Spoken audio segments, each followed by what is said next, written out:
for me, it's I get up every day and I know what I've got to do to like impress people. Like my haircuts have got to be on point. I basically wake up and when I comes into the shop, I treat everybody's hair like it's my own. I know how I'd like my hair.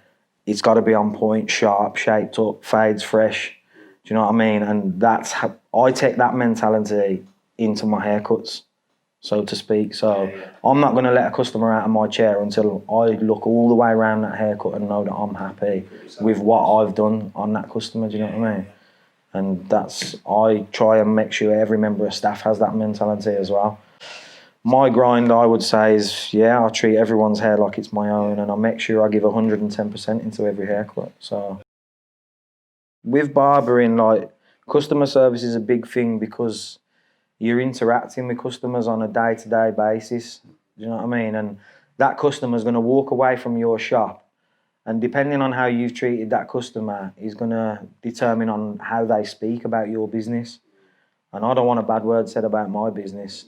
Do you know what I mean? So I'll make sure that I interact with every customer. I make them feel comfy. I won't ever make anybody feel awkward in my chair. And I even make that known around the shop. Like, if I think like, they've sat over in the corner and they're really quiet, I feel like they feel awkward. You know what I mean? Especially if I'm being loud, because sometimes I've got no holds barred sometimes, mate. So like, I will be loud sometimes, and I will have a joke and a laugh in the shop, but if I see somebody feeling a bit awkward, I'll try and interact them into that conversation as well, so they're not feeling awkward. You know what I mean? But it was a big risk. Like, you think I was on a decent amount of money, like a very good amount of money, to be honest, and like I risked it all. Like, I left that job.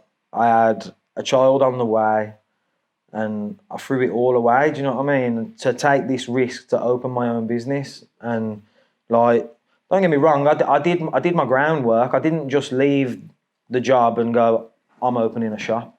Do you know what I mean? That's not how it happened. If anybody who's been following me, they'll know that I did it mobile for a good couple of years before I bought the shop. And like, it was hard work. Yeah, I was on 3 different shifts, and I was doing haircuts before my shift, after my shift, on weekends were chocker, mate. I didn't have a weekend, because my weekend was where I fitted most of my clients in, and I was driving to this house and I was driving to that house. I was driving to different areas, and like, I did go out my way, and I was undercutting every barbershop around me. Like, I was looking and researching what barbershops would charge, and I'm thinking, you know what? I'm going to get this customer by saying I'm cheaper and I'll come to your house. Would you rather have somebody come to your house and have your hair cut in the comfort of your own home, or would you rather travel out and go to a shop? I know what most people would say, do you know what I mean? And that is why I got a big customer base, especially around this area. Like, there was nothing like that around this area. There's shops, but there wasn't anybody doing mobile, so I undercut everybody, and it got me the business in that I needed. And then after a certain time, it got to a point where I was having my job, and then I was doing my barbering, and there was no in between. Like, I had no personal life. Like, the baby was on the way. I didn't really go out much anymore. I was literally building the business to take it to the shop. And now, like, it's been open nearly 2 years now, and I can't complain. I'm in a good position, but obviously I'm still very early days as well, so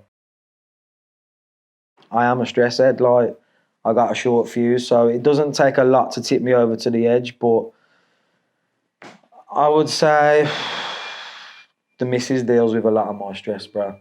Like, I do take a lot of stuff out on her, to be honest, and she's a strong woman for it. Do you know what I mean? She steers me in the right direction. To be fair, I think without her, I don't think I'd cope as well.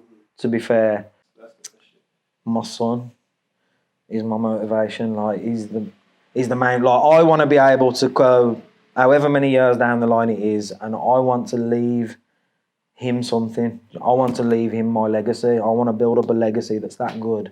He can invest into that legacy as well. I'm not saying he's going to grow up and he's going to want to cut hair. I'll advise him to. Every day I wake up, it's like, I've got to go and do this, and I know what I'm doing it for. Do you know what I mean? Like, I want to make sure something's left for him, and that he will always be financially stable. I don't want to get to the day where I leave him and he's struggling. Do you know what I mean? He needs to be stable, and I want to make sure I've grafted enough and built up enough to make him into that stable position. So it's all for him, really.